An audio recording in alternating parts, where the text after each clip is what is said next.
but just occasionally there is physical evidence to back up reports of close encounters.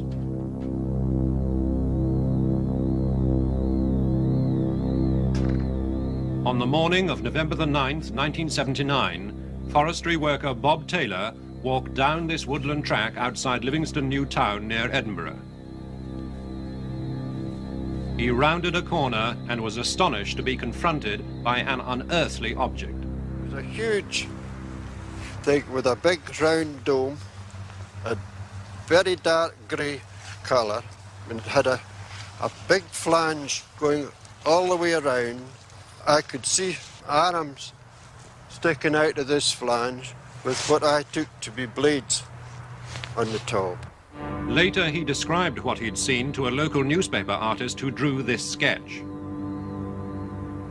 As I stood here, there was two balls came out, two balls. I think they'd be about 3 feet in diameter with about 6 spikes. And they were rolling on these spikes. And they came right up beside me. And I remember feeling a tug at that time. A very powerful smell, a choking sort of smell. And that was it. He crawled up this path and staggered home, to be met on the doorstep by his bewildered wife.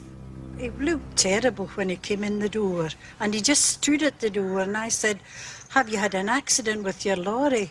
And he said, "No, I've been attacked." And I said, "What with?" And he said, "A spaceship." And I said, "Oh, goodness me, there's no such a thing as a spaceship. I'm going to phone the doctor.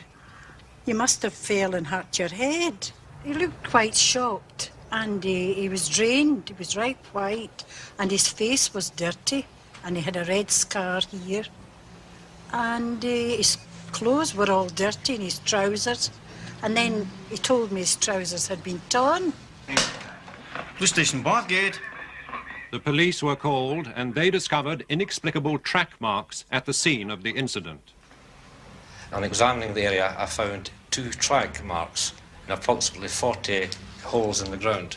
And these are the track marks here, and these are the 40 holes. Since then, I've photographed the holes.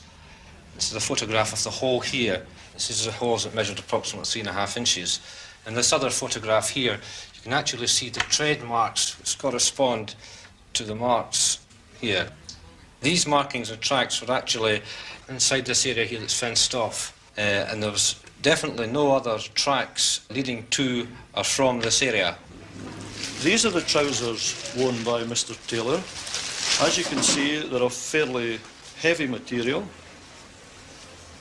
We have a tear on the left, just below the pocket, and one on the right trouser leg, again just below the pocket.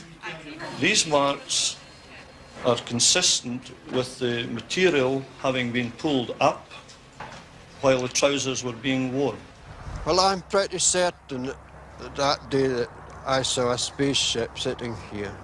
We must accept the story of Mr. Taylor. He is a very highly respected member of the community, a man of high integrity, and not one likely to invent such a story.